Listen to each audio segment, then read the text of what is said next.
Hello, everyone, and welcome to Quiz and Hers, the podcast where we test each other's knowledge and the strength of our relationship.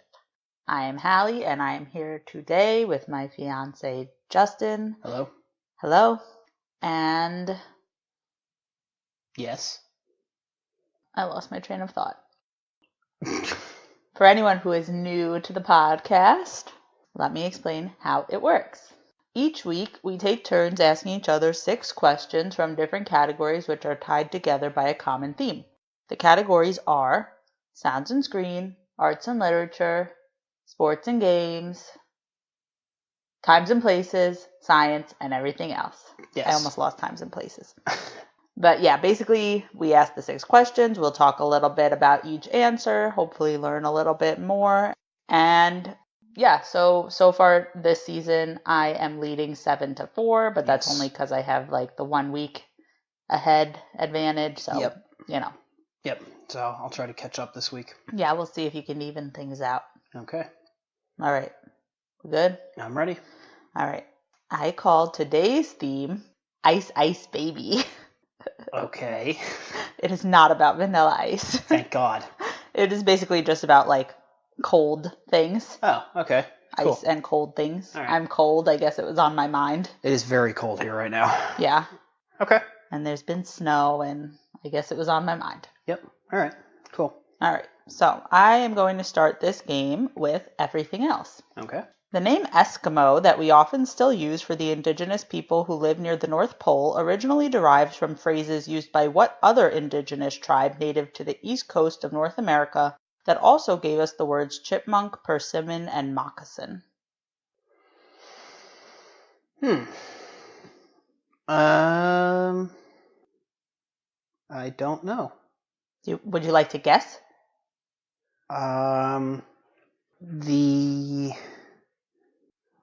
Watch, he'll get it after all this. No, I won't. I don't know if I can think of a tribe that's associated with like the Northeast. All the ones I can think of are like from the South. It's okay to admit you don't know something. I've done it. What's the name of that place in Maine that sounds Native American? You're asking me to like give you the answer? Ogunquit. No, it's not Ogunquit. All right, what is it? Maybe that is from this language. Sounds Native American, doesn't it? It's Algonquin. Oh, yeah. Okay, I guess I could see how that sounds like Algonquin. Yeah, Fair Algonquin. enough. Oh, okay. Yeah. Yeah, the Algonquin tribe. Okay. Which I'm basically not really talking about. I'm mostly talking about Eskimos. Okay. Maybe I'll talk about the Algonquin tribe another time because it's pretty interesting also. Mm-hmm. But anyway, like I said, Eskimos live in the circumpolar region from eastern Siberia in Russia across to Alaska, Canada, and Greenland. There are 2 groups of people that comprise the Eskimo tribes. One is the Canadian and Greenlandic Inuit and the Alaskan Inupiat peoples, and the other is the Yupik of Alaska and Siberia. These tribes don't use the term Eskimo as it's not even their language, so That's not surprising. I thought that the proper term was Inuit, but that only refers to one of the 2 groups? Yeah, so it doesn't actually comprise all the tribes that are part of this. Yeah, okay. But I'll talk more about that. Mm-hmm. So, yeah, it comes from the Algonquin language, which is called Inu-Amun. And the word Eskimo comes from their word Ayaskimu, which means a person who laces a snowshoe. Makes sense. Which is weirdly specific. Yeah, so previously the word Eskimo didn't have any like negative connotations or anything, but now in Canada and Greenland, the word Eskimo has been deemed offensive and has been mainly replaced with the word Inuit, even for the Yupik tribes who are not Inuit. So I don't know if that's any better, but yeah. But yeah. The Canadian and Greenlandic governments have also stopped using the term Eskimo in official government documents. The term Eskimo is still used in Alaska, though, because the only legal term there is Alaska Native, which includes all indigenous peoples of Alaska, including the Inuit, Yupik, and also the Aleut, which I'm not really going to talk about, but that's pretty interesting. From the Aleutian Islands. Yes. Yeah. I think I feel like I mentioned that. I don't know. If I don't, yeah. So the earliest Eskimo cultures have been dated back about 5,000 years. They were known as the Paleo-Eskimo people, and they were displaced by the Inuit and related cultures, with the last one disappearing around the year 1500. It is believed that they first developed in Alaska from the people in Eastern Asia who migrated to Alaska around 3,000 to 5,000 years earlier. The Yupik culture and languages then developed in Alaska about 4,000 years ago and was distinct from the culture of the Aleut, who are not considered Eskimos. Mm-hmm. Then, about 1,500 to 2,000 years ago, the Inuit language became distinct, and over the following centuries, its speakers migrated across Alaska into Canada and then to Greenland. These people, the ancestors of the modern Inuit, were known as the Thule people, named after an area in northwest Greenland where archaeological remains of these people were found. And until recently, all Inuit peoples around the world shared the same culture, which involved using fish, marine mammals, and land animals for food, clothing, tools, heat, and light. In Greenland, the Inuit people make up 90% of the population. Pretty crazy. In Canada, the Inuit people mainly lived in Nunavut, the most northern territory of the country, Nunavik, part of northern Quebec, and Nunatsiavut in Labrador. There's a struggle. The Inuvialuit people live in western Canadian Arctic region. And lastly, the Inupiat live in northwest Alaska near the Bering Strait. The Yupik are composed of 4 groups of people. The Aleutic, not to be confused with the Aleuts, live in southern Alaska and today live mainly in coastal fishing communities. The Central Alaskan Yupik, which has an apostrophe after the P, it's very confusing, they live in western and southwestern Alaska. This group has the most speakers, and the language includes 5 dialects. The Siberian Yupik live along the coast of the Bering Sea in Far East Siberia and on St. Lawrence Island in Alaska. And lastly, the Nauken are from the Chukot Peninsula in Siberia, and only 70 of the 400 Nauken people left still speak the language. Wow. Yeah, and basically, recently they've kind of modernized and... their culture, I think, isn't as isolated as it was, but it's pretty interesting. Yeah. That's it. Cool. Yep. All right. Question 2. Sports and games. What Winter Olympic sport is likely named for the appearance of the sleds used and is the slowest of the 3 sliding sports at the Olympics? Okay. I couldn't make this too easy. So this was as difficult as I could possibly make it. The 3 of them are luge, skeleton, and bobsled. And luge is definitely the fastest. And skeleton is basically just luge for people who are crazy and go head first. So I'll say probably bobsled's the slowest. No, it's skeleton. It is? Yeah. Get it? It's named for the appearance of the sleds. What? Because they look like bony skeletons. Not people named Bob. What? Well, what did you think that meant? What do you mean they look like skeletons? I explain it. They have the sleds have a bony framework, not very substantial, so that's how they got the name. Interesting. Skeleton's the slowest. Yeah, I'll explain why. Okay. Sorry, I couldn't make that. I wanted to make it easier, but then I couldn't find a way that was basically giving away the answer. Okay. Now I feel bad. It's all right. All right. So obviously this would have been a good time to talk about curling, but since I had already done that in my rocks episode, I figured this would be the next best thing. Okay. If you've never seen skeleton, which is basically only watchable during the Winter Olympics, it involves someone sliding down a frozen track on a skeleton bobsled face down and head first. It looks terrifying. Yes, it's crazy. Yeah. And like I was just saying, the sleds have a bony look, like a bony framework, and that's why they call it skeleton. Yeah. The other 2 sliding sports that I mentioned are bobsled and luge, both of which involve more than one rider, unlike skeleton. Not always. Usually. No. Yes. There's singles luge. Okay. And fine. doubles. Bobsled is 2 or 4. But traditionally, it's been more than one person. Not luge. Luge is singles and doubles. That's not what the internet said. All right, whatever. Fine, whatever. It's irrelevant. The reason that skeleton is the slowest of the sliding sports is because riding face down and head first is less aerodynamic than going face up and feet first like in luge. Interesting. But during the Olympic races, the acceleration goes up to 5G and reaches speeds over 130 kilometers per hour, which is still pretty crazy. Yeah. And the way that the drivers steer the sled is using the torque provided by their head and shoulders. Right. Skeleton originated in St. Moritz, Switzerland, as a version of a popular British sport called cresta sledding. Cresta sledding has specially made tracks, while skeleton is done on the same tracks as luge and bobsled. The first skeleton track, called Cresta Run, was built there in 1884 by Caspar Badroot, who is a winter sports pioneer who was also involved in the origins of bobsledding and luge. Oh, cool. Yeah. Skeleton first appeared in the Olympics in 1928 when they were held in St. Moritz, and then when they were held there again in 1948. And the Cresta Run track was used both times. Right. The first time a skeleton race happened somewhere besides St. Moritz was in 1905 when Styria in Austria had a skeleton competition. As it was becoming ever more popular in other countries, a governing body was formed in 1923 called the Fédération Internationale de Bobsleigh et de Tobogganing. Okay. However, skeleton was not permanently added to the Winter Olympics until 2002, which was also the first time there was skeleton competitions for women. 2002 was the Olympics, which was held in Salt Lake City, Utah.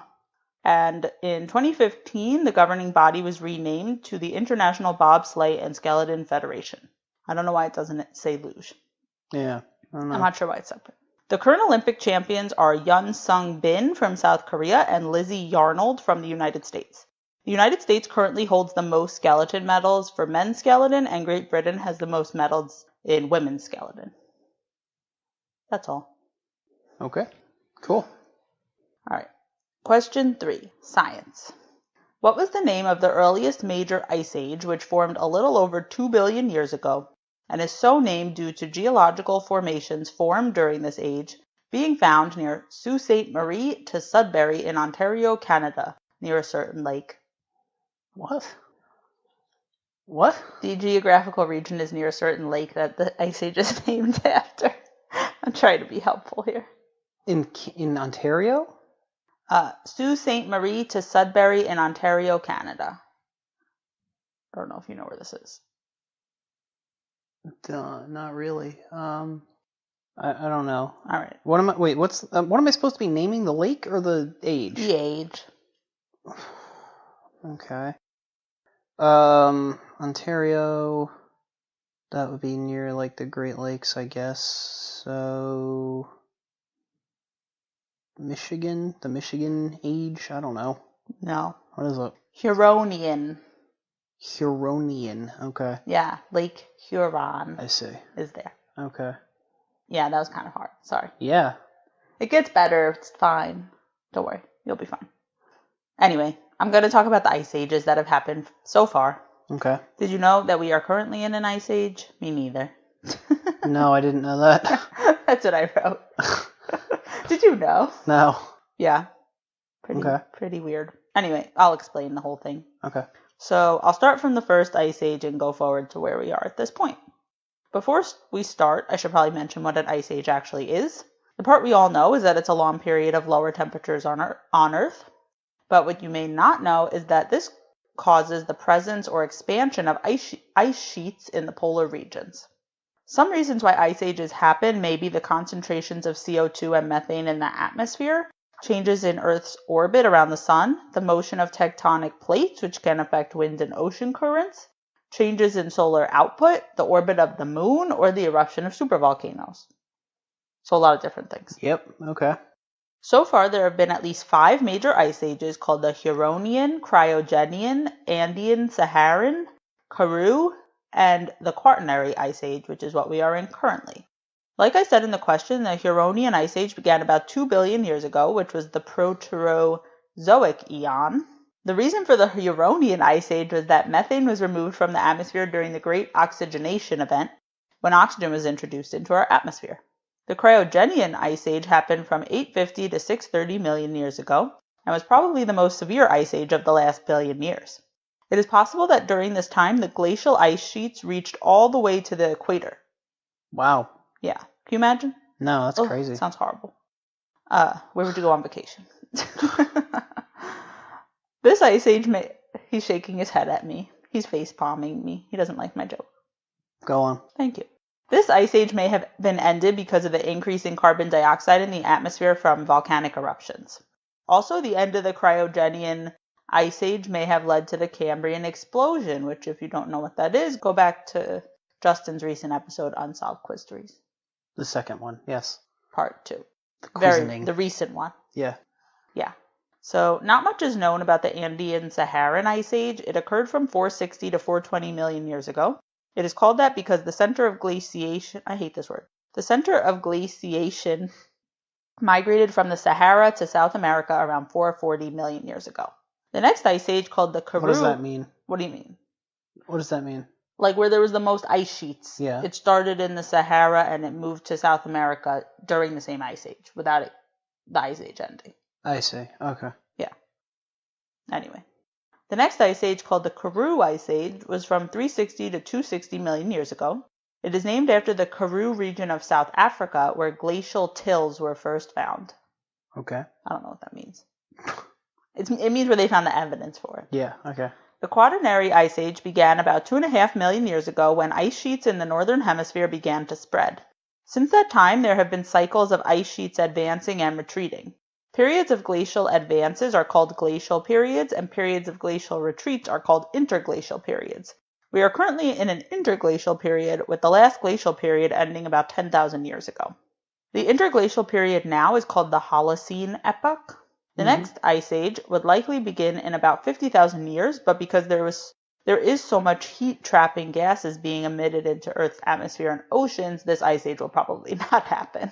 Right. Yeah. So it's like weird to think that we're in an ice age, but it's only because, the ice sheets are still there. They're just retreating. Right, because we're in the interglacial part. The last glacial period or epoch would have been the Pleistocene, which we talked about a little bit last week, actually. Yes, we did. Yeah. When you said that, I thought, oh, this is coming up. Yep. That keeps happening. Yeah. I don't know why. I don't know. I guess there are only so many facts in the world, and when you talk about a whole bunch of them, some of them are going to be similar. Yep. All right. Are you ready? Yep. I think you can get this one. Okay. Question 4, Arts and Literature. Odd and the Frost Giants, which takes place during an unending winter during which the Norse gods have been cast out of Asgard by a frost giant, was written by what English author who also wrote American Gods, which incorporates many other ancient gods? Neil Gaiman. Yeah. Yeah. It's Neil Gaiman. Okay. All right. Neil Richard Gaiman was born on November 10th, 1960 in Hampshire, England, to David Bernard Gaiman and Sheila Gaiman. He is of Polish and Eastern European Jewish descent, and his great-grandfather came to the UK from Antwerp, Belgium before 1914.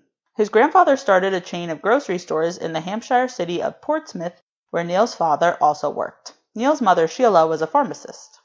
In 1965, Neil's family moved to the West Sussex town of East Grinstead, where his parents studied Dianetics at the town's Scientology Center.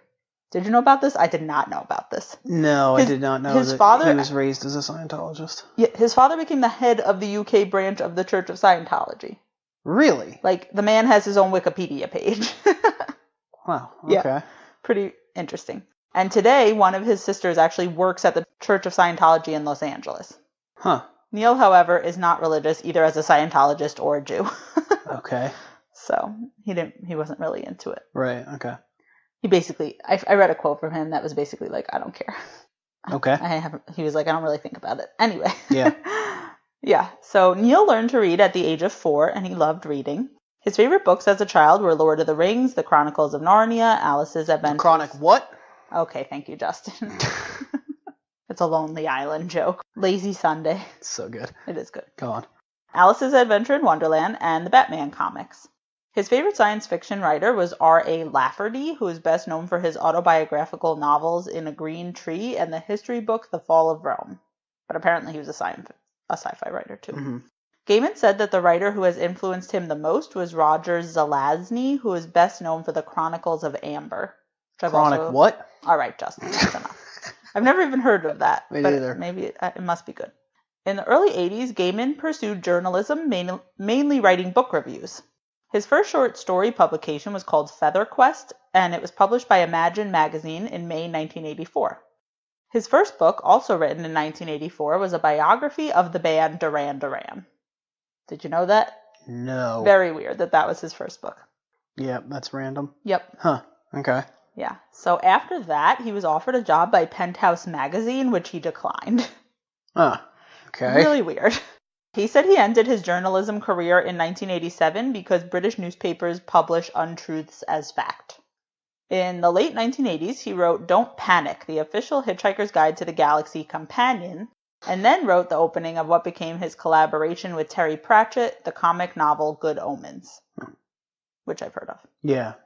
Around this time, he became friends with comic book writer Alan Moore, who wrote Watchmen and V for Vendetta, among other things. Yep.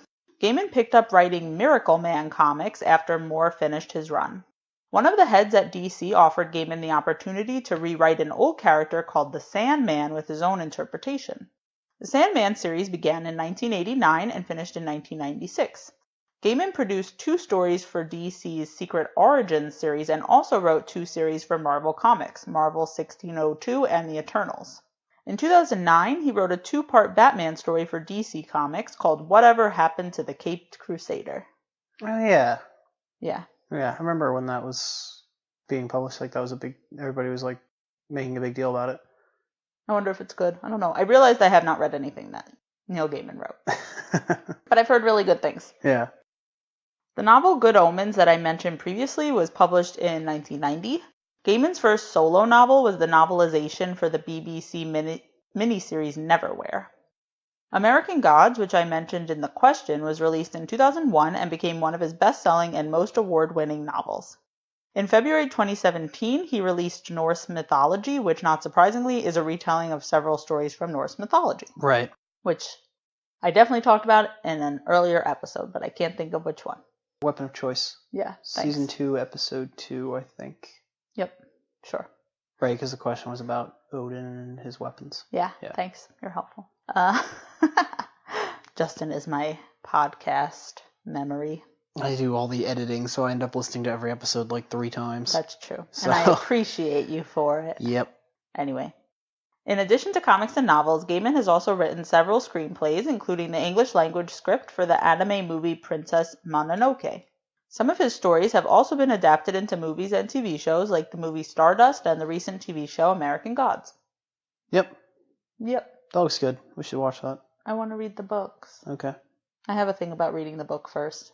I've been pretty good about it. I read Handmaid's Tale. Yep. Anyway, maybe I'll read one of them. I heard Stardust, the book is nothing like the movie anyway.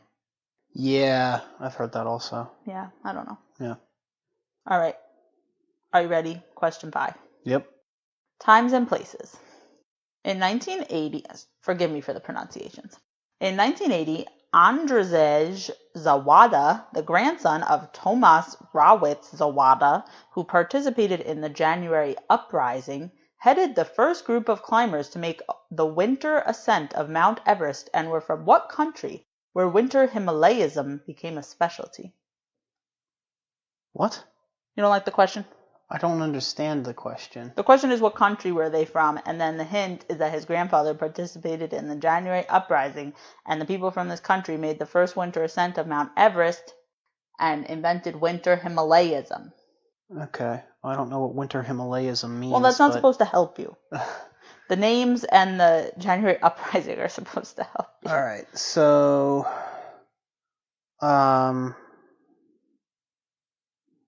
Poland? Is that your final answer? Yeah. Yeah, it's Poland. Okay.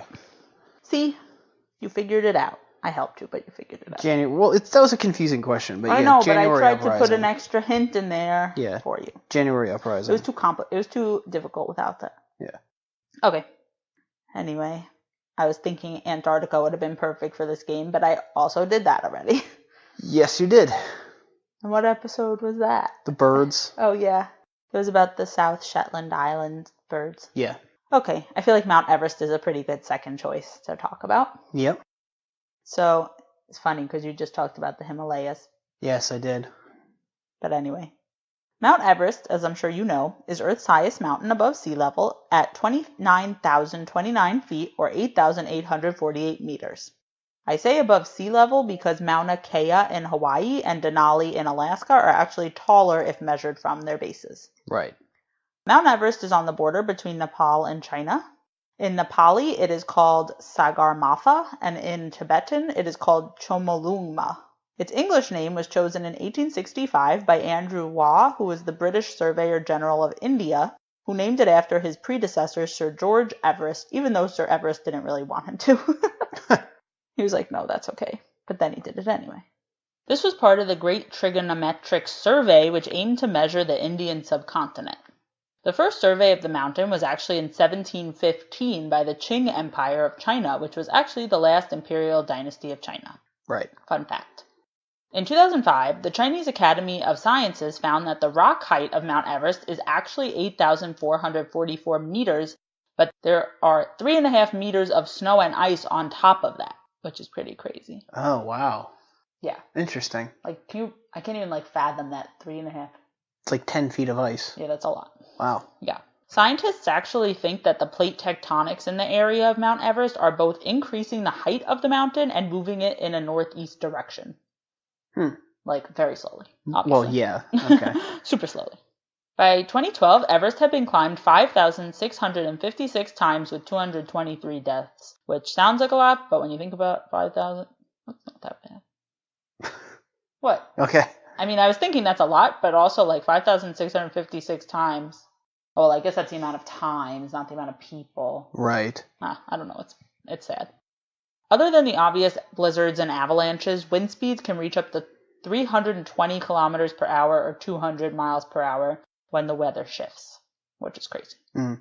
The first climbing expeditions were by British mountaineers.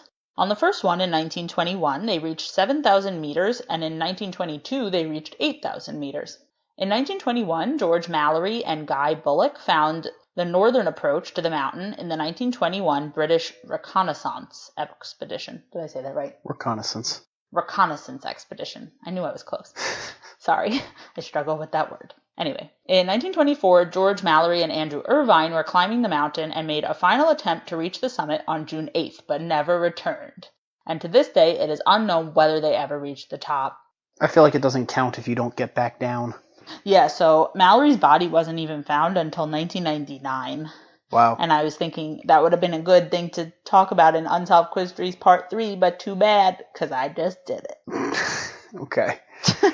I don't think there's going to be an Unsolved Quiz 3 because I'm out of good sports mysteries. Oh, that's fair. There's a ton of other stuff for any of the other categories, but there are other sports mysteries, but none of them are enough. Maybe a new one will happen. Maybe the football will just disappear out of thin air in the Super Bowl this year. That'd be weird. I don't know. We can dream. Listeners, by the time this comes out, the Super Bowl will have happened. Let us know if football just disappeared into thin air. Let us know if I'm psychic. Okay. Be pretty crazy. Okay, anyway. In 1953, the first official ascent of Mount Everest was made by Tenzing Norgay and Edmund Hillary, who you may have heard of. Yep. Even though Mallory and Irvine may have been the first to reach the summit, Norgay and Hillary were the first to reach the summit and make a successful descent. Live to tell about it. Exactly. Yeah. It's kind of important. Yeah. In 1970, Japan undertook an expedition led by Saburo Matsukata with the goal of finding a new route up the southwest side of the mountain. The expedition involved over 100 people and took over a decade to plan, but they failed to climb their planned routes and 8 people died during the expedition. Jeez. Yeah, sad. However, other Japanese climbers had success, such as Yuichiro Muira, who became the oldest person to summit Mount Everest in 2003 at age 70, and then again in 2013 at age 80. Wow. That is fucking insane. That's crazy. I wrote. Yeah. This is where I wrote the joke that I made myself laugh about yesterday. Okay. We'll see if I can say it without laughing. Okay. I don't know why I amused myself. I said, I'll be lucky if I can go up a flight of stairs at age 80, never mind Mount Everest. Truth. Yeah, Yep. I know. Isn't that crazy? Yeah, that's amazing. Yeah, no, I feel like I should start climbing more stairs now. I don't know. I don't know what he was doing to train. I should find out. Probably climbing other mountains. Yeah, probably. I had I'm to never climbing guess. a mountain. Yeah, no. Just so you know. Not happening. Also, a Japanese woman named Junko Tabe became the first woman to climb Mount Everest in 1975. And like I said in the question, this person whose name I can't pronounce, Andrzej Zawada, and his team of 20 Polish climbers and 4 Sherpas reached 7,000 meters but were stopped by hurricane-force winds. Finally, a month and a half later, Leszek something, Chichi, let's go with that, and Krzysztof Walecki reached the summit. The names are not important. Okay. Just look it up. Sorry. Okay. This is the problem. I want to be worldly and be able to talk about all different things, but then I can't pronounce things. then I feel bad. You can't pronounce reconnaissance, so. Reconnaissance. I just did. Ha. Boom. All right. Ready? Last question. Okay. So, question 6, sounds and screens. So, I promised myself I would only do one question about the movie Frozen, so here it is. It's not really about Frozen, don't worry. God. Don't worry, I'm not talking about Frozen. Okay. Robert Lopez, who composed the songs for Frozen along with his wife, also co-wrote what Broadway musical with Trey Parker and Matt Stone? Oh. Well, Parker and Stone did the Book of Mormon, so the Book of Mormon. It's the Book of Mormon. Okay. Did you know he was the third person? No, I don't even know his name. They are all... Well, I was going to make him the answer, but then I felt bad. I felt like it was too hard. What's his name? Robert Lopez. Yeah, I would never have gotten that. I know, I felt. And then I was like, oh, is there enough to say? But basically, I'll tell you a little about him in this. Okay. So, the Book of Mormon, which sadly I have not seen yet, is about Elder Kevin Price, who is going to be a missionary for the Church of Jesus Christ of Latter-day Saints, aka Mormonism. An elder is basically a priesthood office in the Church of Latter-day Saints, if you're wondering. So, Elder Price gets sent to Uganda in Africa with Elder Arnold Cunningham, who is insecure and a compulsive liar. Okay. Great start. So, as soon as they get there, they are robbed by the soldiers of General Butt-Fucking Naked. That is his name. Oh, boy. So, yeah. Yeah, you can tell this is from the South Park guys. Yeah. Yikes. Yep. And even though they get robbed, they are welcomed into the local village where the villagers repeat their local saying, which is "fuck you, God." I'm not sure what the language is, but Hasadiga Ibawai is the phrase. Mm-hmm. I think it's like a play on Hakuna Matata, Yeah. except it means "fuck you, God." Anyway, after the difficult circumstances in Uganda, Elder Price requests a transfer to Orlando, Florida. That's his dream. Mm-hmm. And Elder Cunningham says he will go with him, but Elder Price dumps him as a mission partner. So Cunningham stays in Uganda and tries to keep the villagers interested in Mormonism by adding random fantasy and sci-fi components to the religion, like hobbits and Darth Vader. God. And meanwhile, Price is having nightmares in Orlando and decides he has to recommit to the mission in Uganda. The mission president comes to visit them, and once he learns what Cunningham taught the people, he orders all the missionaries to go home. However, they stay and help defeat the general and bring the Mormons and Ugandans together. The end. Oh, boy. Yeah. Oh, boy. Okay. Yeah. So, a little bit about the creators. Before the show, Trey Parker and Matt Stone collaborated on the movie musical Cannibal the Musical, and then created the TV show South Park in 1997, which is still going today. Yep. And I've seen maybe one episode. Yeah, I haven't seen a lot of South Park. It's okay. Yeah. They also did basketball as well, right? Pretty sure. No. I think so. I don't. Well, now I have to look it up. Hang on. Okay. I don't think so. I think so. Pretty sure. Are you sure? No, but I think so. No, you're right. I always mix up basketball and Beer Fest. That's different people. Beer Fest is Broken Lizard, the Super Troopers guys. Oh, yes, thank you. That's what I mix up. Anyway, where was I? Oh, in 2003, the two of them went to see Avenue Q on Broadway, and they noticed that the show's creator, Robert Lopez, wrote in the playbill that he was inspired by their movie, South Park, Bigger, Longer, and Uncut.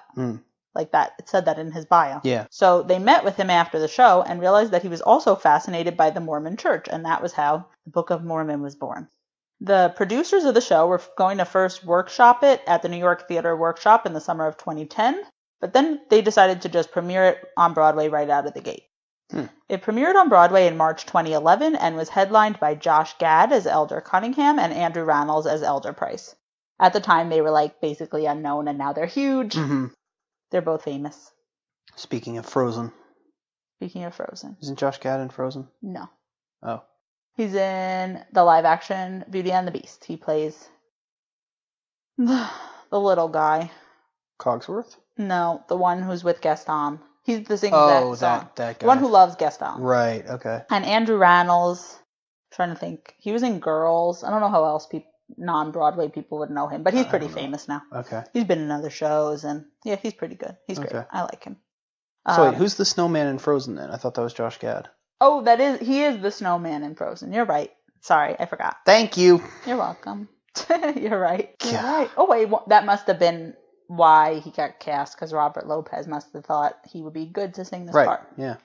Good call. Look at you knowing stuff about Frozen. Ugh. You must be so proud. Not by choice, but like I said last week, trivia buffs have to know stuff they don't like too. So. Yep. Okay.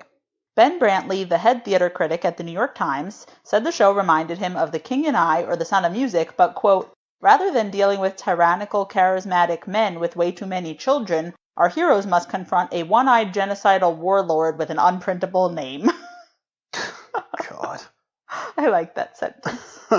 So, the Church of Jesus Christ of Latter-day Saints released a response to the musical saying, quote, the production may attempt to entertain audiences for an evening, but the Book of Mormon as a volume of scripture will change people's lives forever by bringing them closer to Christ. Mm-hmm.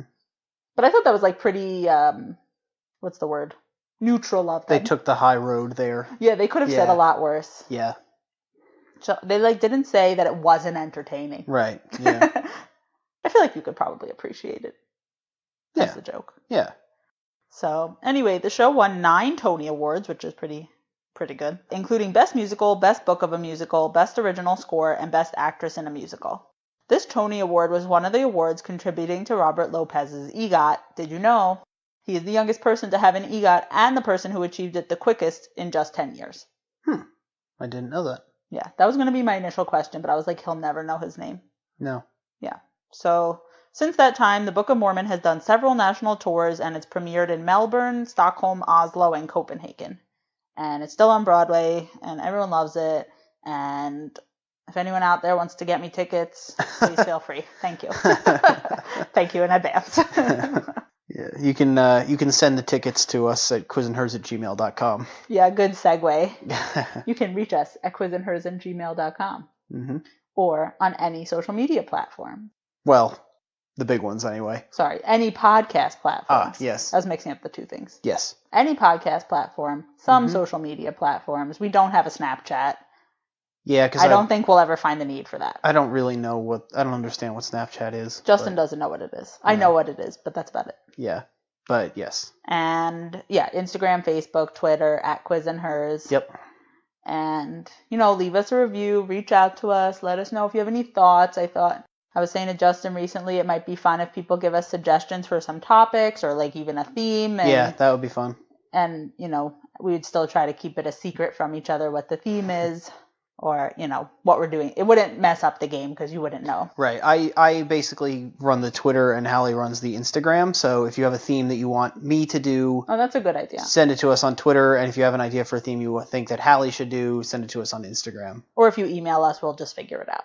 Yeah, sure. Yeah. We can make it work. Yeah, we'll figure something out. I just thought that would be fun. That would be fun, If you have any thoughts, there are so many facts out there. We'll get to them eventually. That's the plan. Yeah. Eventually, we'll try to cover all of the facts that could ever come up in trivia. Yeah. It might take someday the rest of our lives. It might.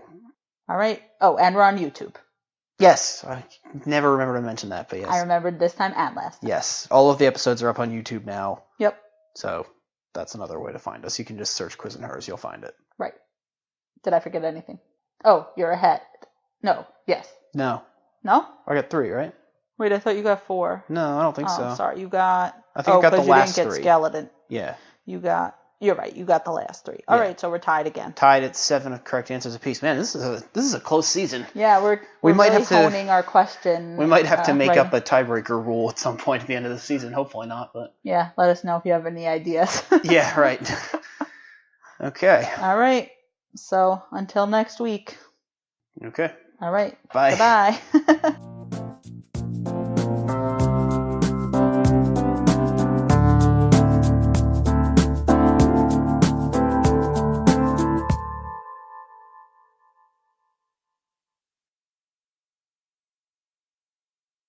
Justin's taking my phone away from me. I wasn't even looking at it. Yeah, you were. I was not. I saw you. Go on.